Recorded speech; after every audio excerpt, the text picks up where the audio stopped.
Estamos llegando al final de esta jornada periodística. Sobre periodismo hemos atravesado ya varios paneles y bueno, acá tenemos lo que nosotros llamamos los periodistas la frutilla del postre, ¿no? Lo que sería el final de estas primeras jornadas de periodismo en la Universidad Católica de La Plata. Soy el postre entero. Bueno, a ver, tengo acá una larga presentación, pero bueno, vamos a decir que a Paulo ya lo conocen. Lo que sí hay que decir es que, además de conocerlos de los medios, digamos, tradicionales, donde él ahora se desempeña, Telefe, bueno, C5N, de realizar el programa El Expediente junto a Facundo, que yo lo veo acá y me acuerdo cuando llegaba a la redacción del diario El Día y una vez me toqueteaste la máquina y me borraste una nota, me acuerdo. Así que, bueno, estamos con Facundo también, que trabaja con Paulo y son dos generaciones, ¿no? Haciendo periodismo. Te cuento un poquito, Paulo, para que más o menos te pongas en tema de lo que venimos hablando. Hemos hablado sobre nuevos modelos de negocio en el periodismo, hemos hablado sobre las fake news, ¿no? Sobre la inteligencia artificial y sus aplicaciones en el periodismo. Más que nada nos ocupamos del periodismo gráfico. Vos vas a tener una mirada, y si bien le pusimos un nombre a este último panel, digamos, el futuro del periodismo en un mundo globalizado, abarcativo, seguramente te vamos a escuchar hablar de muchas cosas, de muchas anécdotas que queremos que nos cuentes también de la televisión. Nosotros queremos saber cómo es la televisión, yo quiero saber cómo es la televisión. Así que, bueno, nada, ya nadie me quiere escuchar a mí, te paso la palabra. Bueno, gracias por... ¿Se me escucha? ¿Se escucha ya? Sí. Bueno, hola. Ahí está apagado. Gracias por la recepción, gracias por la invitación. Les voy a contar un caso que seguramente lo conocen, y la primera crónica que leí de ese caso la escribió Pico Sansón, que está ahí. La crónica de Pico arrancó Mato y voy, entre preguntas. Yo lo conocí al personaje, a Ricardo Barreda, de él estamos hablando, 15 de noviembre de 1992, acá en el centro de La Plata. Barreda se levantó temprano, hizo algunas cosas, aparentemente, algún mandado. Ya tenía todo planeado, era mentira que fue un arrebato de locura o una explosión inentendible. Es más, un par de meses antes había participado como oyente de una charla sobre homicidios para abogados en el Colegio de Abogados. Eran como 40 abogados de La Plata y un odontólogo, Barreda. Había un plan. De hecho, Barreda lo único que pretendía era quedarse con los bienes. Tenía una obsesión con los bienes, con la casa. Ya estaba divorciado, había un divorcio del viejo divorcio vincular, el de la ley de Alfonsín. Se había divorciado, había con división de bienes. A él le tocaba el consultorio adelante y una casa que estaba arreglando, un departamento en Mar del Plata donde se iba a ir a vivir. Y la casona era parte de su ex esposa y de su suegra, ¿sí? Porque había puesto plata. Sí, su auto, el Falcon y un Decaro, ¿no? De Carlos. DKW. Estaba ahí adentro, eso era de él. Pero él quería quedarse con todo. Es más, era un enfermo del dinero que cuando le tocaron el bolsillo, o él pensó que le tocaban el bolsillo cuando salió la primera ley para expropiarle la casa, me llamó a mí. Yo ya estaba en Buenos Aires, ya él estaba viviendo con Berta André, y me invitó a la casa, fui a la casa, quiso hablar, una nota, lo de siempre, pero lo que quería decir es que la casa no se la podía tocar. Era lo único que era contundente. Después no importaba absolutamente nada, un femicida feroz que mató porque él consideraba que todo lo que había tenía que quedárselo él. Fue tal vez el gran caso de La Plata. La Plata ha tenido varios casos policiales emblemáticos. De hecho, cuando vos buscás en los archivos policiales de los grandes medios nacionales, hay un capítulo entero de La Plata, mucho más que otras ciudades. Claro. Hay más casos de La Plata que de la ciudad de Buenos Aires. Cuando vas a los archivos, Oriel Bray, hay un montón de historias. Pero Barreda fue muy particular, y esto es lo que quería decir, porque fue muy conmocionante, se abrieron las puertas de la investigación, los detalles se publicaban, se transmitían, y fue un caso que duró prácticamente todos los días. Pico lo miro para Pico porque Pico lo cubrió, 2 años por lo menos. No debe haber habido una edición del diario El Día de la Plata, sí una publicación de Barreda durante 2 años por lo menos. Eso murió hoy, Claro. en la comunicación periodística. Casos que perduran tanto tiempo y que atrapan la atención del espectador, del consumidor de la información, decía el televidente, el lector, no hay más. Eso murió. Desde ya hoy en la actualidad, nuestro laburo como periodistas actuales, pasa que la inmediatez se come todo, la rapidez se come todo, así como en las profesiones, en las distintas carreras, que hay muchas más carreras cortas que carreras largas.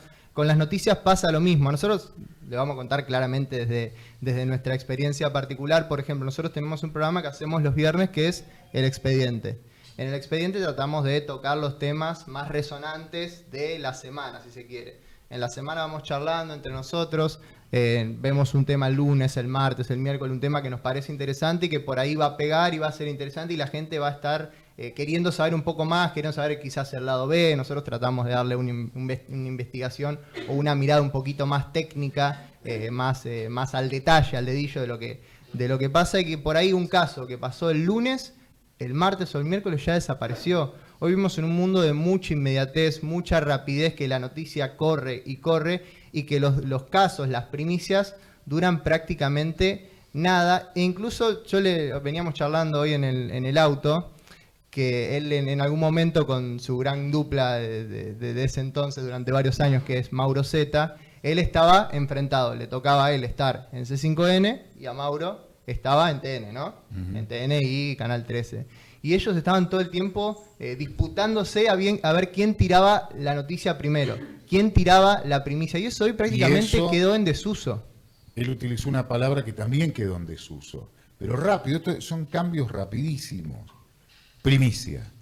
Hoy la primicia no le importa a nadie. Claro. No le importa a nadie. No generás un lector o un televidente más. Hoy, salvo que sea un caso muy excepcional y que lo tenga solo, que es imposible, ¿quién da primero una información? Hasta hace 10 años era así, ¿eh? Claro. Nos pasamos todo el día compitiendo a ver quién salió primero, segundo. Hoy no le interesa a nadie.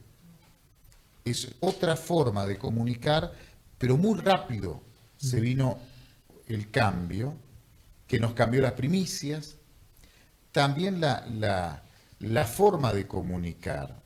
Yo le venía diciendo a Facundo, porque me venía contando cosas que le parecían interesantes, y le hice una corrección de viejo nomás, sí, acordándome, ya que estamos acá en La Plata, de Raúl Kreiselburg, el director de Diario El Día. Una vez, con quien yo alguna vez aprendí prácticamente a caminar por los pasillos de Diario El Día. Yo tenía 4 años y bueno, era grande, ¿verdad? No aprendí a caminar, pero hubiese sido en un hospital. Hubiese todo de grande. Yo me desteté como a los 9 años, así que imagínense. Para hace 1 año y medio. Sí, apareció de la mano de Raúl. O sea que siempre me acuerdo de eso, que un día nos llama, no sé si no estaba, vos seguramente estaba. Yo me acuerdo siempre, porque el tipo nos sentó, era esas reuniones que sacaba de mariachi, era todo un silencio, a ver si raja. Sí. Y éramos todos los más jóvenes. Estaba Facubán, che, qué lindo pullover tenés, muy moderno. Si se visten como jóvenes, ¿por qué escriben como viejos? Claro. Claro, porque escribíamos de una manera que ya no se usaba más en ese momento, más coloquial. Sí, más coloquial. Y hoy también, hoy se dio otra vuelta. Hoy quizás buscando buscar la palabra correcta, utilizar el vocabulario más adecuado, incluso más en lo que hacemos nosotros, que es el policial, que tiene un vocabulario muy técnico, si se quiere, quizás termina quedando en segundo lugar o en segundo plano lo que realmente queremos decir. No, lo más importante es lo que queremos decir. Obviamente, se tiene que entender. Tenemos que poder bajar un parte policial para que lo entienda la gente, porque ese es el laburo del periodista. Recibir la información y hacerla lo más amable para el receptor, para el público. Pero a veces querer decirlo de una forma muy elevada hace que no se entienda lo que queramos decir y no contribuye a nada. Esa forma, ese vocabulario hoy tiende a ser lo más informal, sí respetuoso, obviamente, siempre tratando de ser correcto y preciso, pero la forma más informal y entendible. Del otro lado hay una persona como nosotros y que entiende el mismo vocabulario que nosotros. No hay un técnico, probablemente. Y eso también, y esto es un fenómeno 3 años a esta parte, en cuanto a la forma de comunicar, tiene que ver con la segmentación también. Uh-huh. Vos, depende del medio en el que estás, vos ya sabés el público que tenés. Las nuevas plataformas de difusión. Todo. En los medios grandes trabajan mucho sobre el público al que va dirigido. Entonces, cuando vos ya salís al aire, vos ya tenés en claro qué público tenés. Uh-huh. Básicamente. En mi caso, Telefe hoy es el canal más grande y tiene lo que es de aire tiene casi el 60% del mercado. Un público más diverso también. Entonces es mucho más diverso. Entonces tenés un público más amplio. Pero cuando vas a otro segmento, vamos al otro extremo, yo estoy en 2 streaming, Olga con él e Infobae. Sí. Más noticiero, pero Olga va a un segmento más joven, que muchos de acá, que tienen hasta otro lenguaje y otro interés también. Entonces tenés que saber elegir qué información vas a dar, claro, porque por ahí das algo que no le interesa a nadie. Y eso ha cambiado incluso hasta la estética. Sí. Hemos contado con Facu un caso policial y entramos los dos vestidos de payaso. Y en No sí, te tiene que quitar la seriedad claro, del caso policial, ¿eh? Y en sí, para nada. El DEF decía, nos interesa saber un poco más cómo funciona la televisión. Los medios en general, la televisión también, como el zapatero vende zapatos, el verdulero vende verdura, el carnicero vende carne, los medios, ya sea la televisión, la radio, el streaming, vende públicos. O sea, no es que vende un producto, lo que vende es público y el que le compra es las marcas. Por ejemplo, una marca tiene que poner plata en un canal, ya sea en un streaming, ya sea en un medio, lo que fuere, y compra ese público. Y esos son los públicos diversos. Por ejemplo, hoy pasa mucho en el streaming que si bien uno ve hoy la palabra que se usa son las estadísticas, si se quiere, las medidas de cuánta gente mira, y vos ves, por ejemplo, un canal de noticias, un canal de cable, de aire, que tiene 10 puntos de rating, que ¿cuántas personas son más o menos? Un montón, muchos millones de personas. Y vos ves personas en simultáneo en un programa que se transmite en YouTube, que puede ser Olga, que puede ser Luzu, que puede ser el canal de streaming que ustedes quieran, y tiene máximo 100.000 en vivo. Pero ese público es distinto. Es totalmente distinto al público que hay en televisión. Es un público mucho más fiel. Ya de por sí, de la base que el público, para ver ese canal de streaming, tiene que buscar el programa. Tiene que entrar a una web, no está haciendo zapping en el sillón de su casa y poniéndolo de fondo para tener algo, escuchar algo como la radio mientras está cocinando, mientras está trapeando el piso, mientras está haciendo otra cosa. Es un público que directamente es mucho más activo y que busca y es mucho más fiel, es un público mucho más fanatizado y nos pasa a nosotros en la calle. Y hoy lo que pasa también, incluso en los grandes, lo que es los medios tradicionales, canales de televisión de aire, canales de noticias, que no pasaba hace un tiempo y que ha ido cambiando, es la inmediatez de la respuesta. La retroalimentación. A través de las redes. Vos estás viendo permanentemente el impacto de una información en tiempo real. El streaming lo ves, están pasando. Pero también en otro tipo de plataformas, otro tipo de medios, te llega más que... El teléfono celular es parte de la imagen típica de cualquier programa de televisión. Todo el mundo anda con el teléfono o con una computadora y está totalmente comunicándose.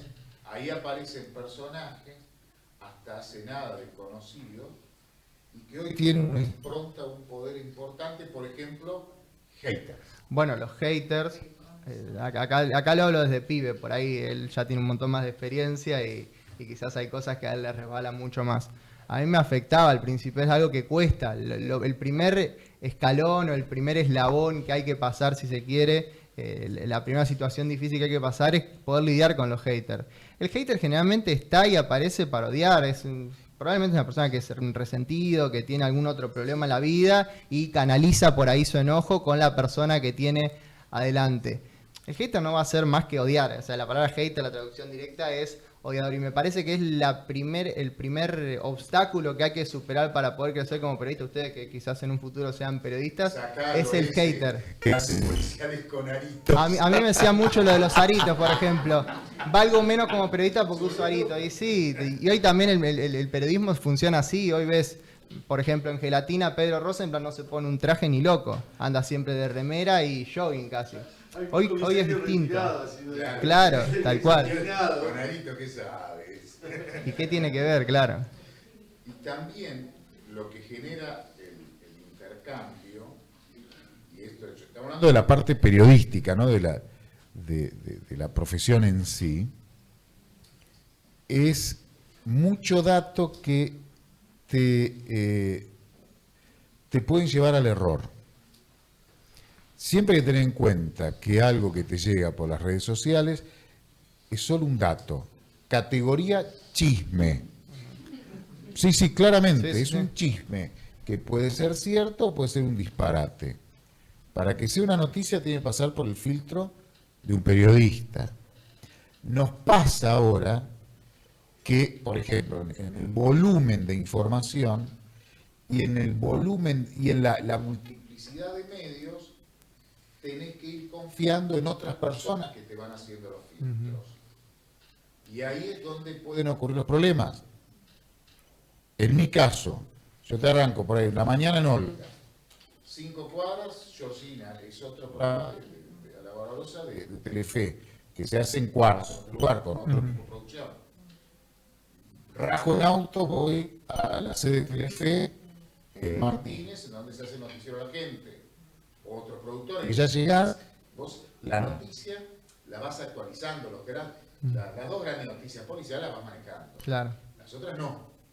Hay productores que están recibiendo información. Y el chequeo de información tiene que ser clave. El periodista tiene que chequear con un productor, como pasamos en 5, en Infobae, vos tenés gente que va produciendo y la información te llega. Pero tiene que pasar por un último filtro.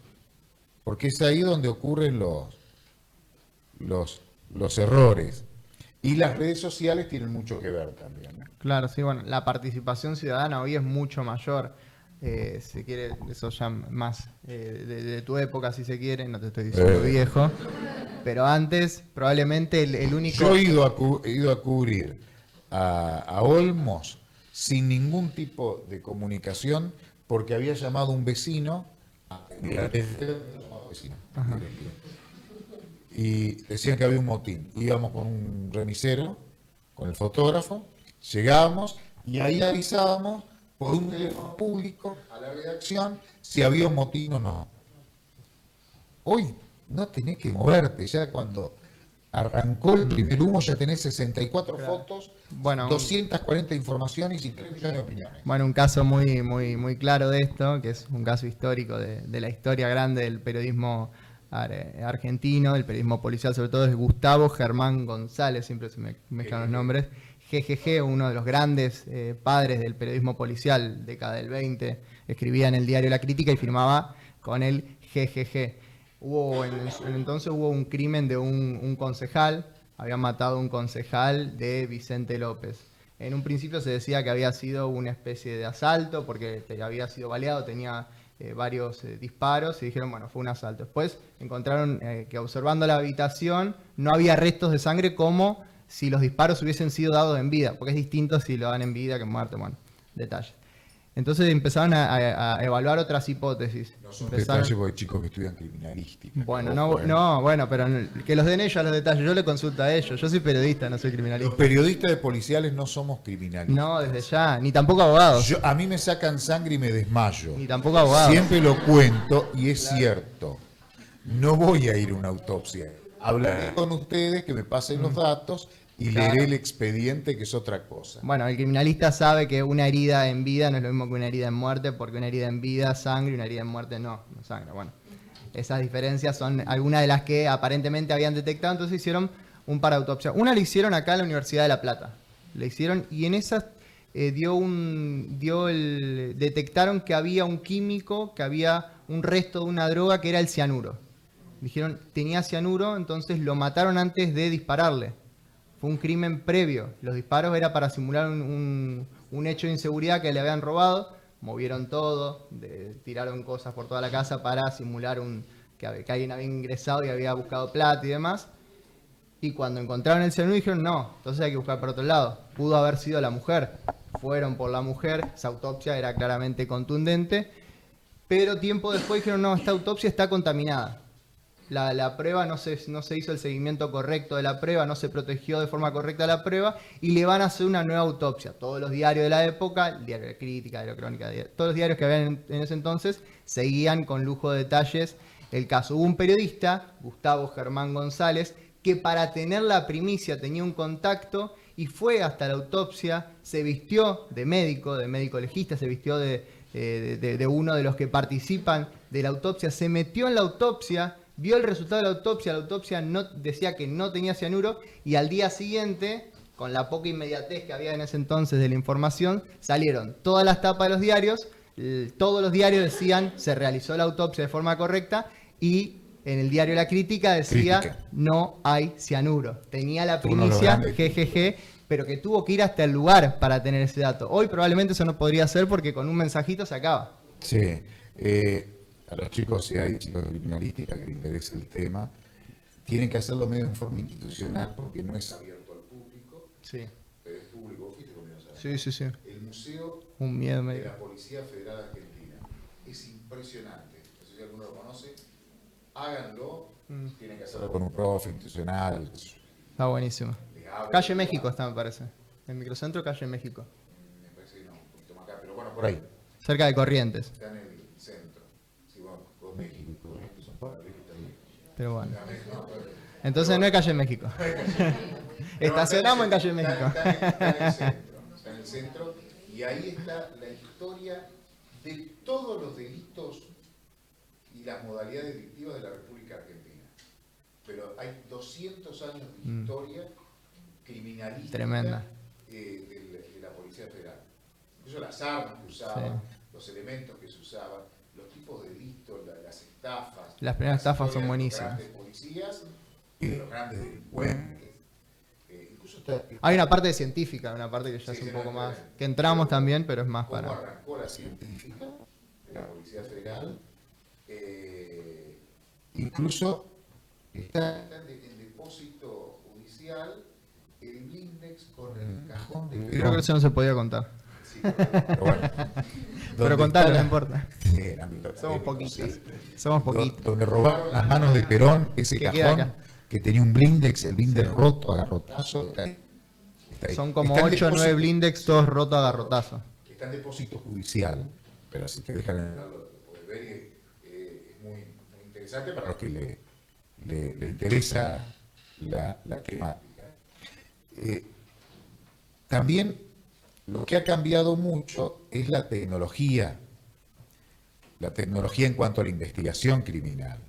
Entonces, lo que era más manual, más casero, más artesanal, más fácil de contar y más lindo por ahí de contar desde la crónica policial, hoy es más complejo y salvo que hagas algo muy específico, un programa policial, por ejemplo, a la gente no le interesa.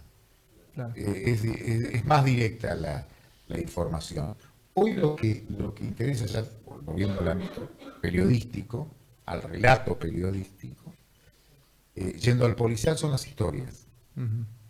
Son historias que sean universales, o sea, que sean comunes, que te parezcan cercanas. Que se como, identifique probablemente el no, mira, público. esto puede haber pasado en la esquina de mi casa. Ese efecto es el que mucha gente ve y disfruta de ver, por eso uno cuenta la realidad, vos estás trasladando una parte de la realidad a través de una historia, de una crónica policial, ¿no?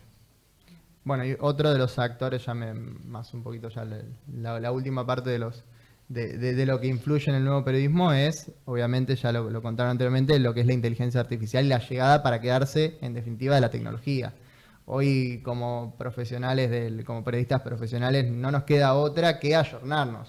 No hay que ir en contra de la tecnología vino para quedarse y va a seguir avanzando. No va a llegar un momento en el que vamos a decir todo, no, volvamos al mundo analógico, y no deja de ser una herramienta. Yo lo que creo personalmente, que también esto veníamos hablando, es que la inteligencia artificial nunca va a tener algo que tenemos nosotros los periodistas, es que es ese tacto y esa empatía, ese conocimiento del público, por lo menos hasta ahora, qué sé yo, quizás más adelante sí, pero a día de hoy nosotros somos los que sabemos qué le interesa a nuestro público, qué está bien y qué está mal, qué cosas sí funcionan y qué cosas no funcionan. Sí nos sirve un montón, yo lo utilizo un montón, nosotros tenemos un medio gráfico, una página de noticias y utilizo bastante también para hacer algún tipo de apunte y resumen, me facilita y me acorta mucho los tiempos. Pero la inteligencia artificial yo siento personalmente que nunca va a terminar de reemplazar al periodista humano. Por ahora. Yo lo pienso así. Igual hoy se está utilizando mucha inteligencia artificial en televisión, en edición, en las grandes plataformas, portales, mucha información pasa por filtro de inteligencia artificial. El último filtro, por ejemplo, de un informe de alta calidad de edición, se utiliza acá en Argentina inteligencia artificial. Mucho de lo que vos ves en algún informe pasa por, te corrige algunos errores de edición, la propia inteligencia artificial, eso se está usando mucho. Y desde ya que un tema que será debatir en un futuro, espero que no tan lejano, es una cuestión de normativa. Todavía la inteligencia artificial no tiene ningún tipo de normativa y me parece que es algo que es necesario por todo esto de la fake news. El mal uso de la inteligencia artificial está siendo muy dañino. Ahora lo que nos interesa es escuchar a ustedes que preguntan. ¿Les parece? Digo yo, ¿no? No es un trabajo. ¿Cómo me voy a enojar con vos? No. 10 años trabajamos más. Sí, yo tuve 10 años en Diario El Día con Pico, con él. Había una zona Una gris, década entera. por ahí contar esto de las Nos viejas peleamos. redacciones, nos Hay peleábamos una mucho. zona gris, hay un tipo de delito que puede ir en información general o puede ir en policiales. Claro, y cuando hay faltante de noticias es punto de conflicto. Podría llegar casi a las trompadas. Esto es mío.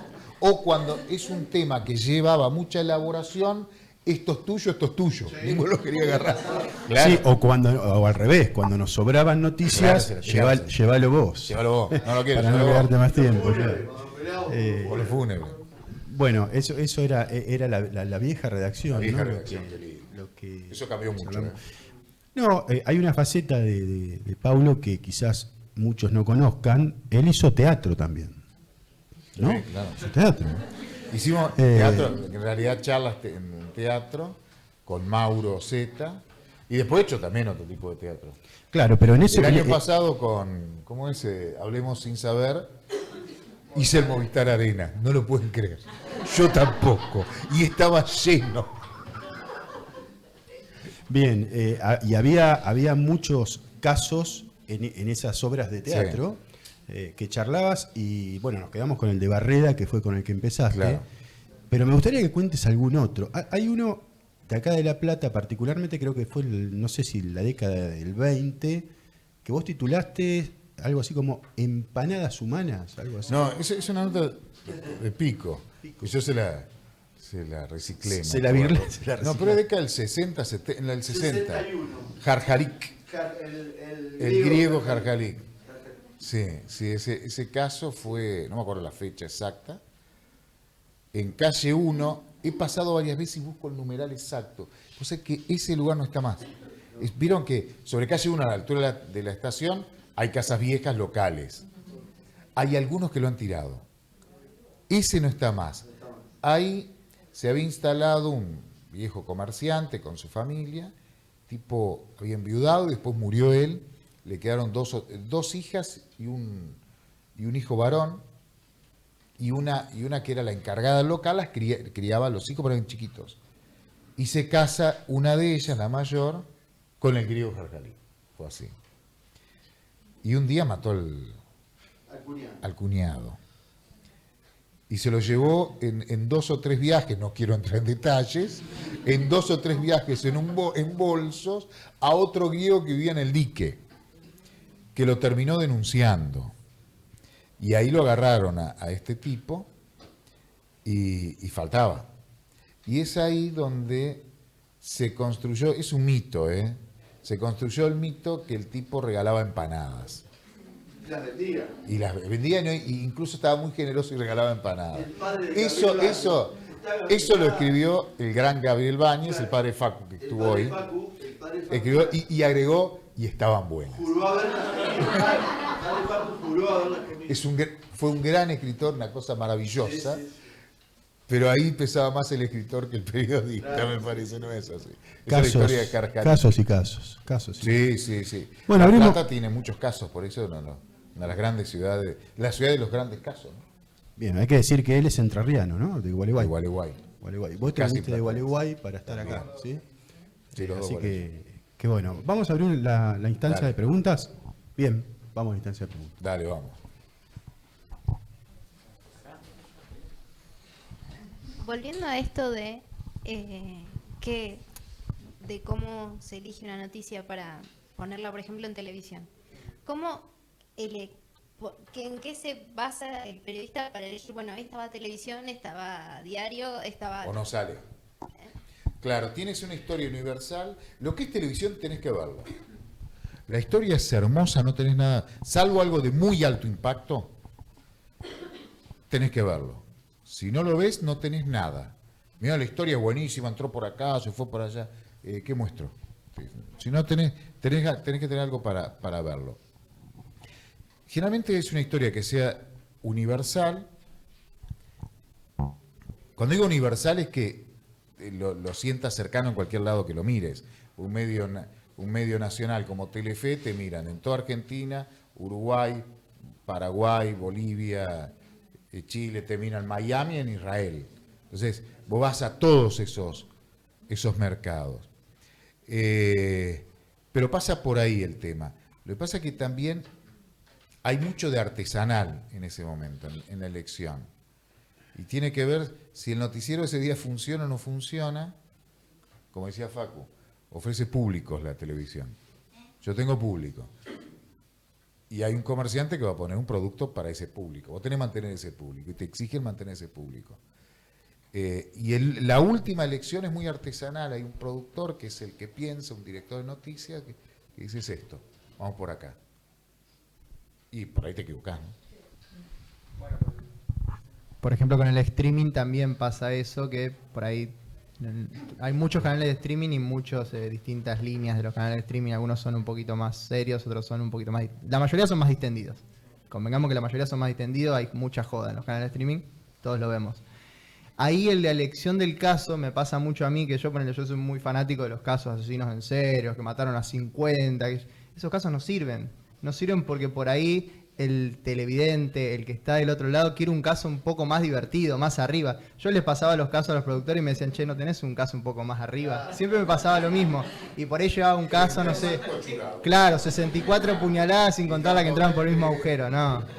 Claro, entonces por ahí elegía casos que sean un poco más discutibles, que tengan un poquito de debate, pueden tener debate, no hace falta que no sean serios, pero sí casos que sean un poco más divertidos y atrapantes sin tener tanta sangre, por ejemplo. Eso depende siempre mucho de los públicos a los que apuntamos.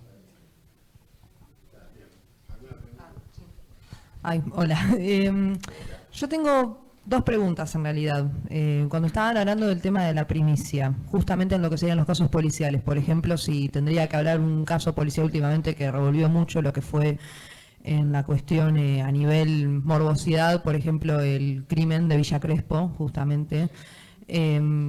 ustedes se refieren a la primicia. ¿Cómo hacemos, por ejemplo, nosotros los futuros periodistas, para poder lidiar con las fake news justamente que se instalan, y a veces se instalan en los medios grandes, de decir, hizo esto, en realidad hizo esto, y en realidad no pasó nada de eso, solamente porque terminan generando especulación y terminan transmitiendo algo que en realidad que no es, y cómo poder ser justamente de manera objetiva, porque ya que hablan con el lenguaje del tecnicismo y de los detalles, para que la otra persona lo entienda y para que no se les revuelva tanto a ustedes.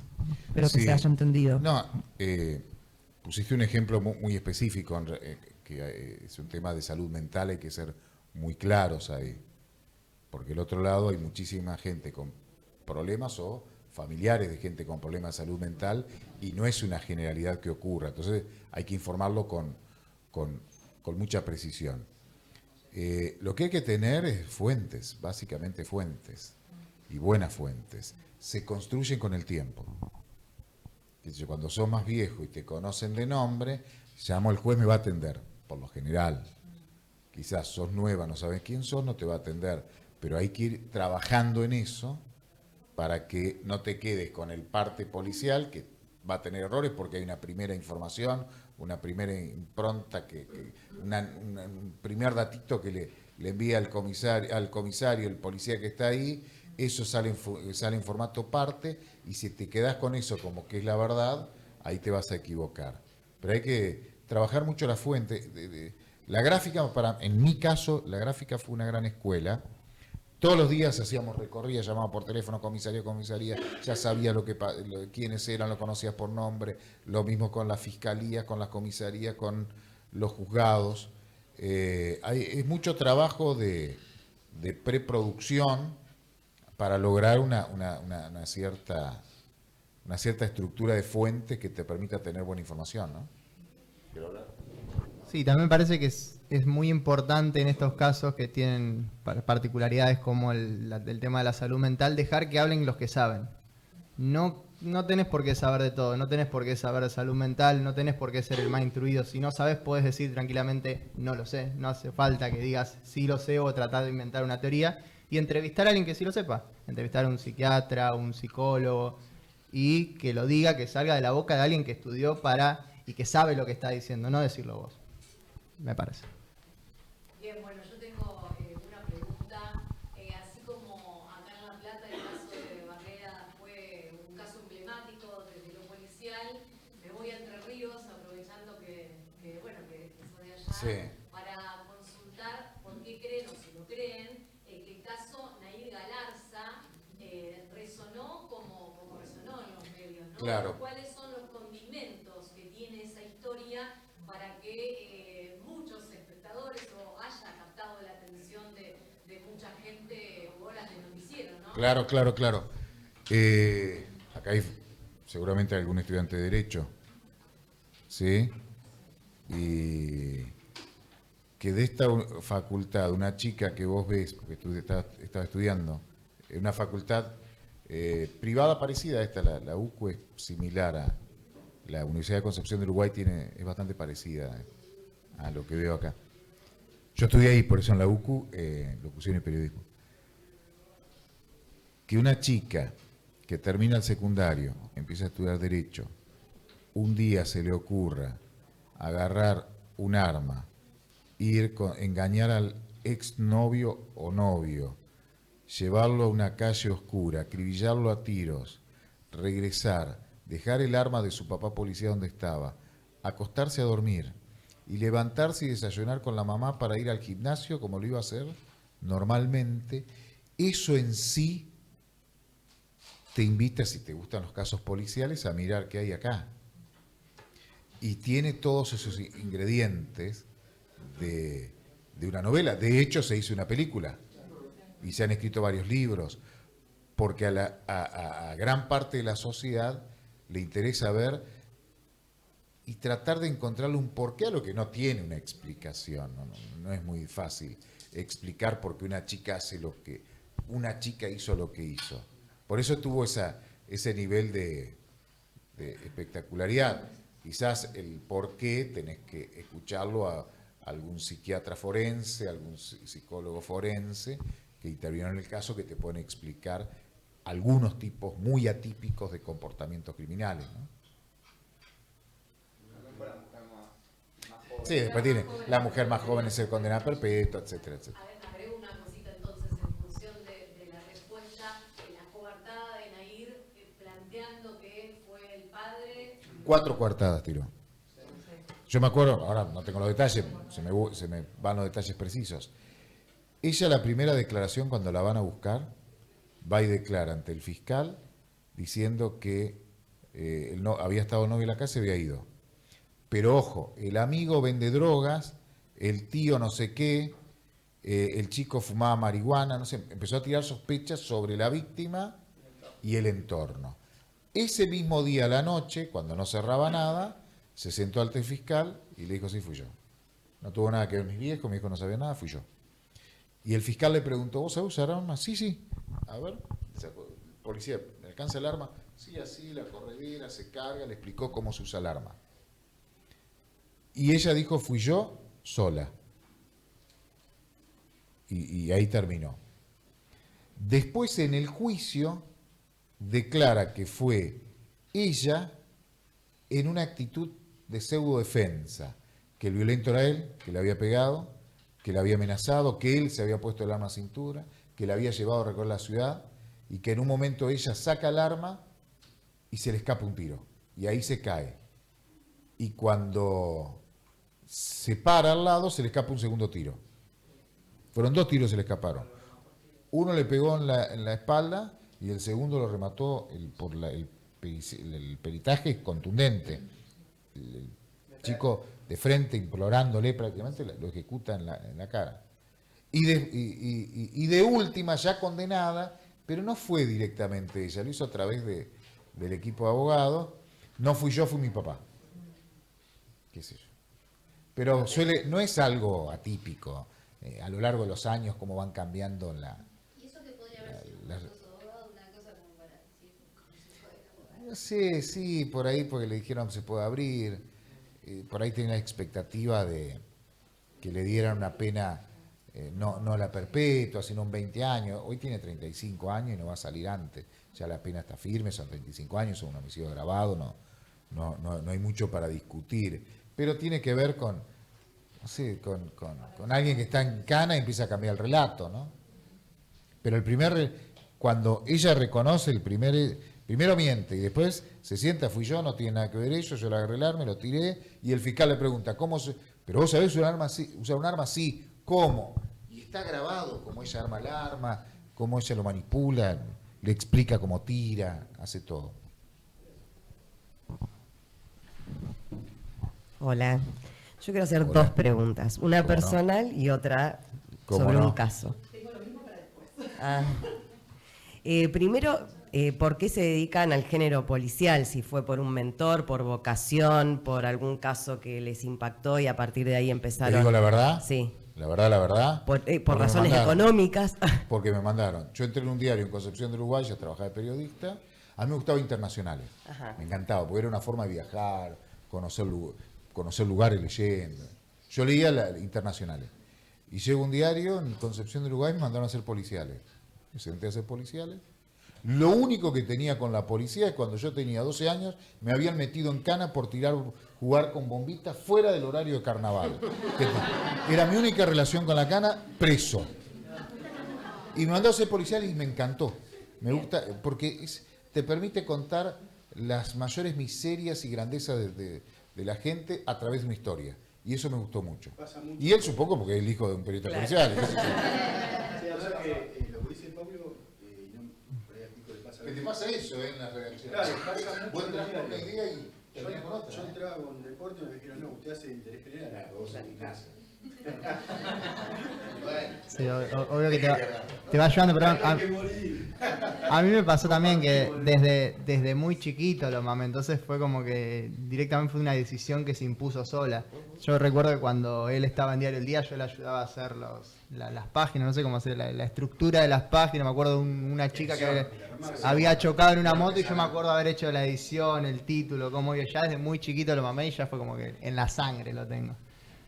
Bueno, la otra, vos decías hoy que es cierto, el caso Barreda, 2 años publicando noticias sobre el tema. Recién una compañera hablaba de otro caso que también fue muy resonante. ¿Por qué no continuó el caso Loan, que fue muy trascendente en un momento? Un año se cumplió la semana pasada, ¿no? Y Un año. sin embargo ahora hay un silencio. No creo que sea falta de interés de la opinión pública o algún interés de los medios en no continuar. ¿Cuál es tu opinión? Que si pones el caso Loan no mira a nadie. No le interesa a la gente. O sea, yo lo sigo el caso Loan. Hay un corresponsal corriente que te pasa las actualizaciones. La causa está elevada a juicio. Creo que hacemos el viernes. Mañana hacemos un capitulito de Loan. Para actualizar la información. Pero es muy específico del rubro policial. Ya si salís de los programas específicamente policial no te lo cubre nadie. Porque llega un momento que la gente se atura y no quiere saber nada. Y más cuando son chicos, es un espanto. Pero pasa eso. Te moviliza, te conmueve y después ya te cansás, no querés verlo. Pasa con los crímenes que mencionó la chica de Villa Crespo. Esos casos son muy brutales, muy terribles. Una mamá que mata al marido, mata a los hijos, y la cuchilla, que yo. Son 2 días. El tercer día no quiere saber nadie nada. Salí del tema. Pasó otro caso en Río Gallegos y creo que... Son 2 días. Pero no es que el medio lo censura. Te das cuenta que la gente no lo quiere ver. No, la gente no lo quiere ver. Ese caso, bueno, hay una resolución, más allá de que falte Sí, juicio, y Loan y un montón de nenes ahí están desaparecidos y no se sabe nada. Y hubo más casos también similares, pero incluso, claro, dentro del mundo actual lo que decíamos que los casos duran muy poquito tiempo, el caso Loan duró bastante, para los generales que pueden durar. Los otros casos duran días y este duró varios meses. Sí, yo fui, me acuerdo, a Corrientes, fui 2 o 3 días. Yo tengo una pregunta para cada uno. Sí. Que va a ser la misma pregunta, pero quiero las 2 respuestas separadas. ¿Cuál es el caso que si yo te tengo que preguntar, me decís, este caso me movilizó, este caso hizo que estuviera días con eso en la cabeza, que no me lo pude sacar y que lo seguí hasta el fin, y hoy por hoy me siento de hablar de algo y te hablo de esto?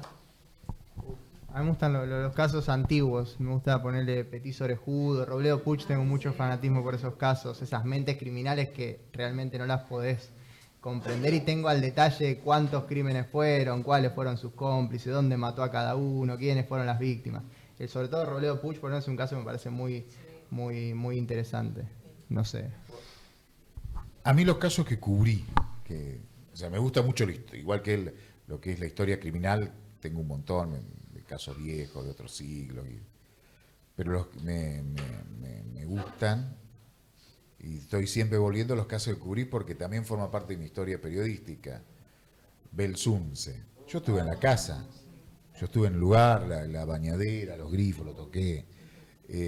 Nora Dalmazo, estuve en la casa. Bueno, Barreda, hablé varias veces con Barreda. Los últimos 25 años cubrí casi todos los casos. Y en muchos estuve en la escena, en el lugar, y conozco personalmente a los protagonistas. El del Remanso, el de Arce, todos esos conocí a los protagonistas también. Por eso es como que los tengo bastante presentes. A ver quién se anima. Pregunta a Pico. Tranquilo. Un día hicimos el caso Oriel Bryan, ¿te acuerdas? Para Canal 9 y lo grabamos. Oh, hicimos, sí. No pudimos, no sé, tenía que decirme 4 palabras, Pico. Tuvimos 2 horas, nos tentamos. ¿Te acordás? Y no pudimos grabar, ¿te acordás? Salió un pedacito. No voy a dar nombre porque siempre mono, nunca sapo. Pero vaciar un portarretrato de una escena del crimen, ¿es delito o no es delito? Bueno, no, el caso no. No era esa la pregunta. Yo era, hoy ya he cambiado, soy viejo. Era muy enfermo de tener todo, pero él me conoce esa época. Enfermo, yo tenía que tener todo y lo mejor de la producción. Y había pasado un caso X en un lugar X en el Partido de La Plata, que había sido tapa. No teníamos la foto de la víctima. La foto de la víctima. Me levanté temprano, fui a buscar un policía lo convencía un policía, una locura.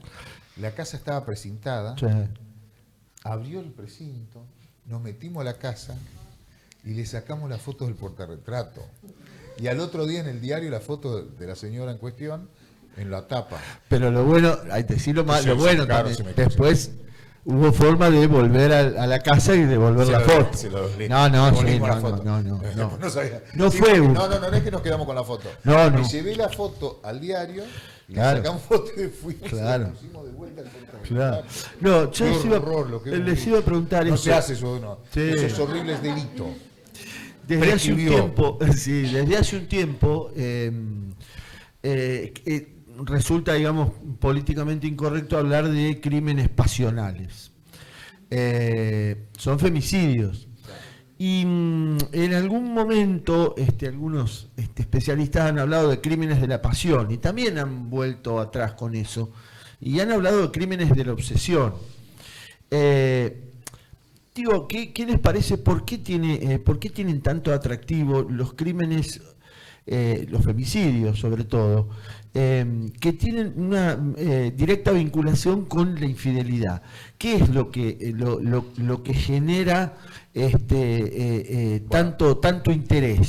Sí, Es el morbo, es Tiene mucho que ver, sí, que tiene- como decía, como le dijo un día alguien a Gardel, de la muerte y de los cuernos no salva a nadie. ¿Qué es?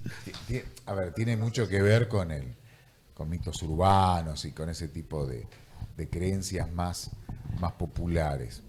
O sea que lo que vos estás diciendo, y mencioné uno de los casos Nora Dalmazo, a Nora Dalmazo la mataron un montón de veces y de distintas maneras, porque el atractivo de ese caso era supuestamente los amantes que no existían. Hubo un diario que publicó en tapa, sí, citarán a declarar a los 18 amantes de Nora Dalmazo. No tenía amantes, pero si hubiera tenido 150.000 de su vida privada en todo caso.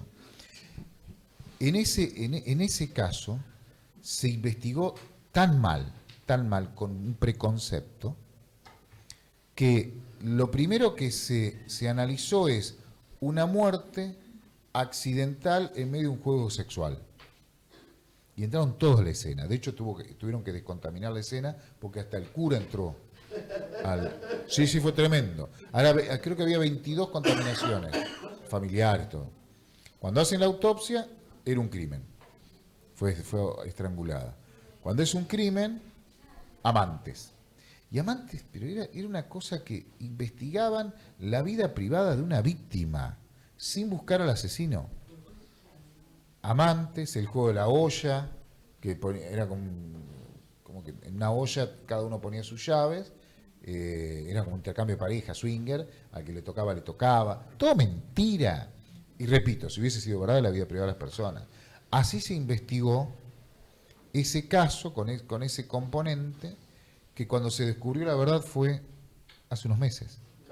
Cuando se hizo el cotejo de ADN, con el parquetista que siempre estuvo, y siempre se pidió que se investigara y nunca lo investigaron, con la causa prescripta. Nunca fue en cana y nunca va a ir en cana ese tipo. Y saben que es el asesino. Es más, así se ha investigado tan mal los asesinatos, femicidios, a lo largo de la historia, que la mayoría de los crímenes impunes, si a usted le interesa el tema y buscan estadísticas, la mayoría son mujeres. Y más atrás te vas, hay más mujeres. Bueno, casos de acá, Liliana Talarico, Oriel Bryan, y sigue la cuenta, hay un montón de mujeres asesinadas con historias de la vida privada que podemos contar hasta el mínimo detalle. No saben quién la asesinó, porque se investigaron mal, por esa particularidad.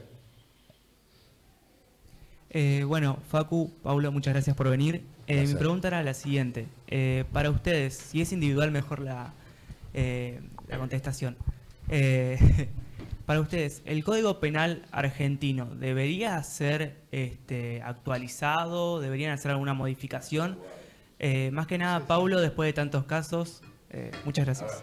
Bueno, me parece que por sí doy una leve opinión que no tiene, yo no soy abogado claramente, pero con los tiempos que corren como esto, cuando hablamos de los casos de violencia de género, me parece que todo se tiene que ir actualizando en base a la experiencia y en base a la jurisprudencia actual. O sea, los casos que van apareciendo nuevas problemáticas. Hoy tenemos, quizás siempre la tuvimos, pero hoy es mucho más visible una pandemia de femicidios. Por eso también aparece la figura del femicidio. Empezaron a aparecer muchos casos, o al menos se empezó a investigar muchos más casos en los que se mediaba violencia de género y era necesario frenar esa pandemia. Entonces el código se termina actualizando en base a los casos actuales, me parece. No, es un tema de abogados y de especialistas. Es muy de esta época que ante un hecho aberrante se pide que se cambie algo. Y lo que se hace es una ensalada que en algún momento el que lo pensó con cierto criterio. Para renovar tiene que haber alguien que sepa, no estos cambios de artículos a la carta que se viene haciendo hace algunos años, se va más para la izquierda, más para la derecha, y no sabe ni dónde está parado. Tiene que ser algo pensado por los que saben, básicamente. Sí. No, al contrario. Pero hablando de mujeres, ¿por qué creen ustedes que hay pocas periodistas que se dediquen al tema penal y crímenes, periodistas mujeres? ¿Tienen algo pensado al respecto? No, yo veo bastante, ¿eh?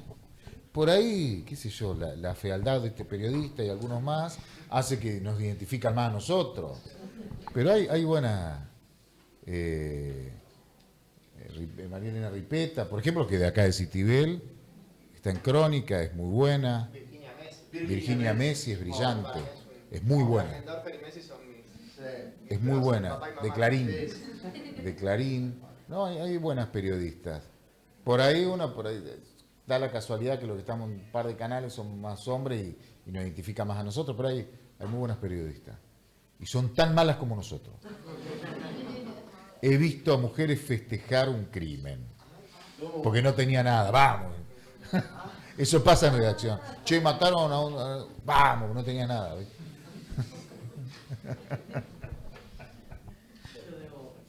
Sí.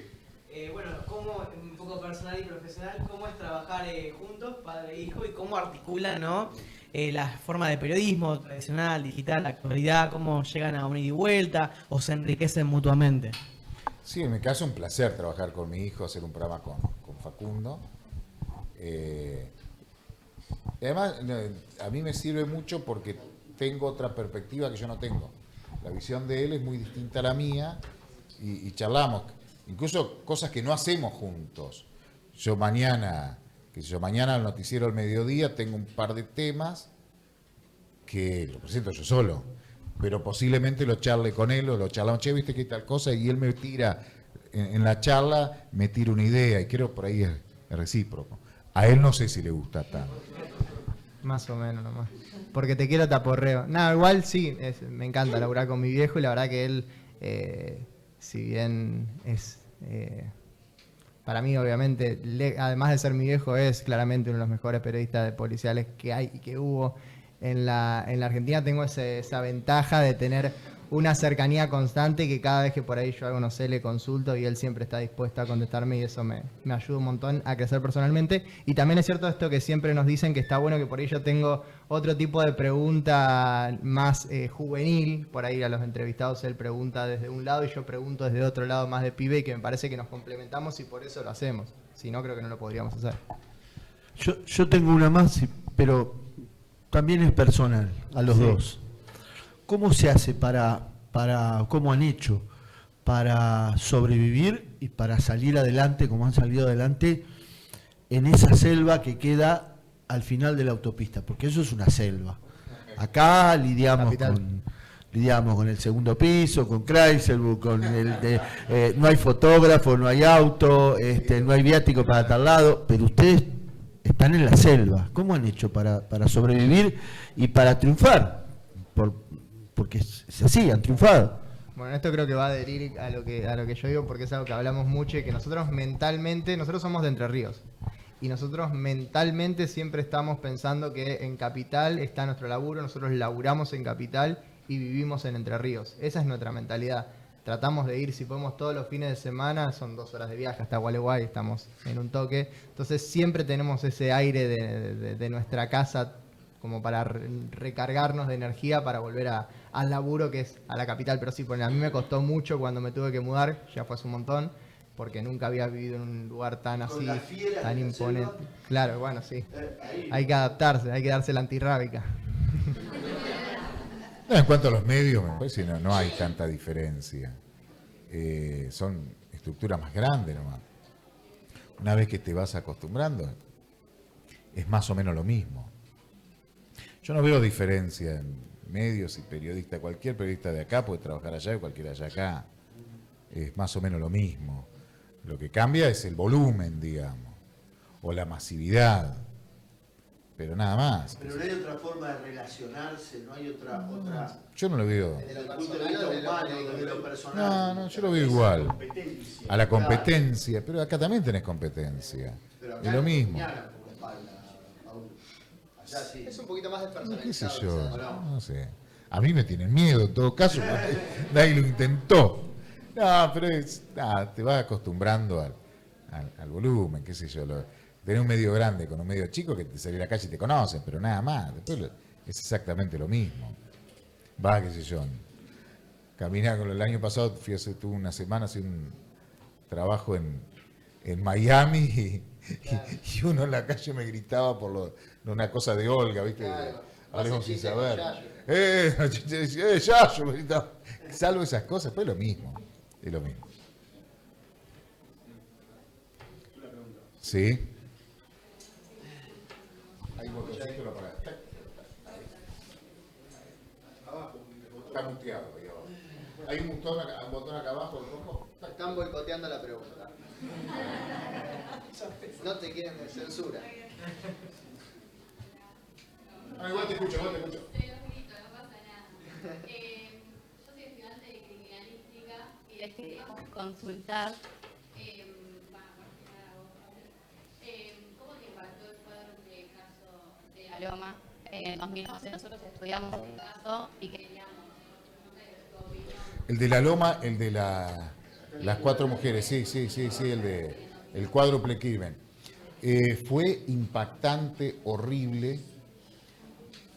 Fíjate, al principio, que estuvo incluso mal investigado, no me acuerdo ni los nombres, pero los datos, había uno de los detenidos, yo recuerdo que en mi programa salió por teléfono desde la cárcel, y es el que confiesa el crimen, lo confiesa primero en el programa, por eso lo tengo muy, muy presente. No, el otro, ese era inocente. Ese estuvo siempre mal acusado y se comió unos años en cárcel sin haber sido el autor. El otro es el que confiesa un ataque brutal, pero lo incluye. Se pone como víctima, el otro es malo, pero era él. Y termina con unas cuantas contradicciones que creo que sigue condenado y alias el karateca, que no era karateca libre, porque no tenía nada que ver. Fue un caso muy fuerte, muy fuerte. Esas masacres que son incomprensibles, de mucha brutalidad.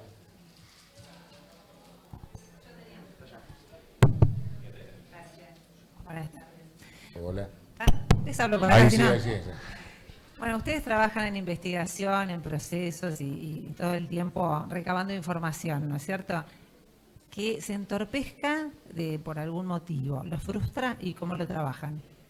Que se entorpezca que nosotros... La línea de investigación y que, no sé, ustedes van a investigar un caso y distintas aristas ocurren como para que no puedan encontrar información o llegar a que no encontremos información. Exacto. Sí, claro, a veces das vuelta.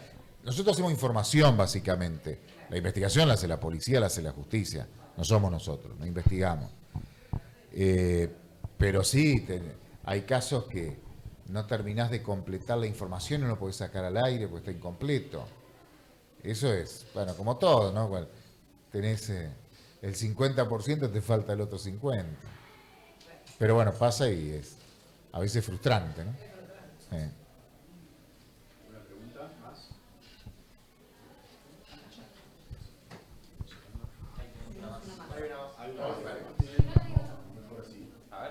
Sí, sí, te escucho. Bueno, Hola. También tenía dos preguntas. La primera, a mí me gustan mucho las series y las películas sobre casos policiales. Sí. No soy acá, soy de Ecuador, entonces como que tengo un poquito una idea de ustedes dos.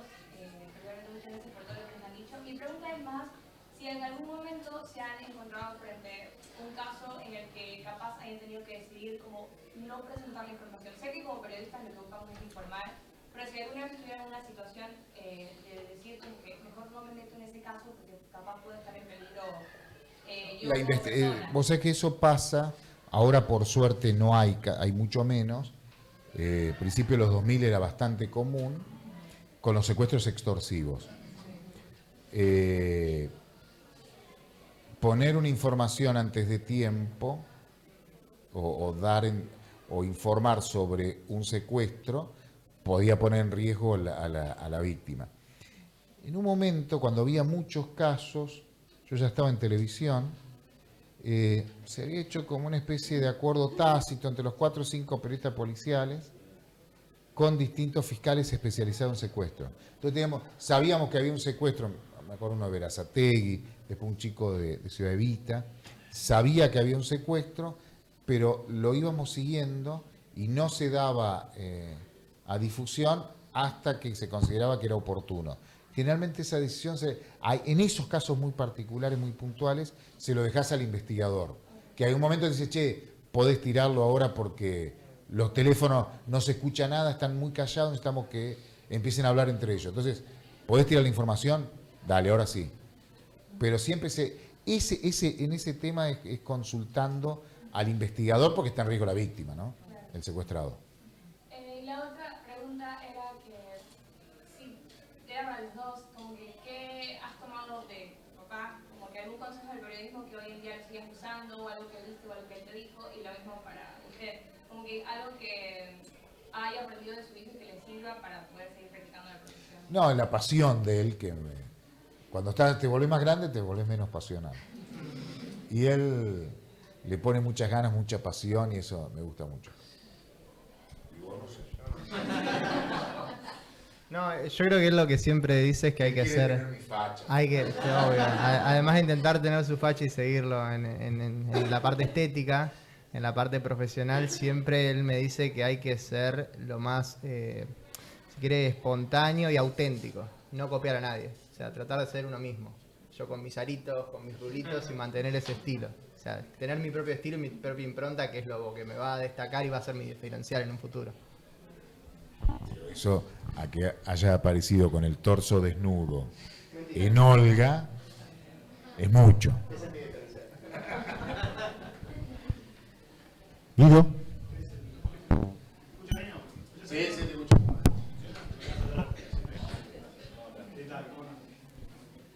No, más que nada es una pregunta por ahí un poquito personal, en el sentido para ustedes, entendiendo el laburo que tienen, ¿cómo hacen ustedes, además de que son personas, tienen familia, van a su casa, cómo hacen para volver a su casa después de abordar temáticas o crímenes de ese tipo?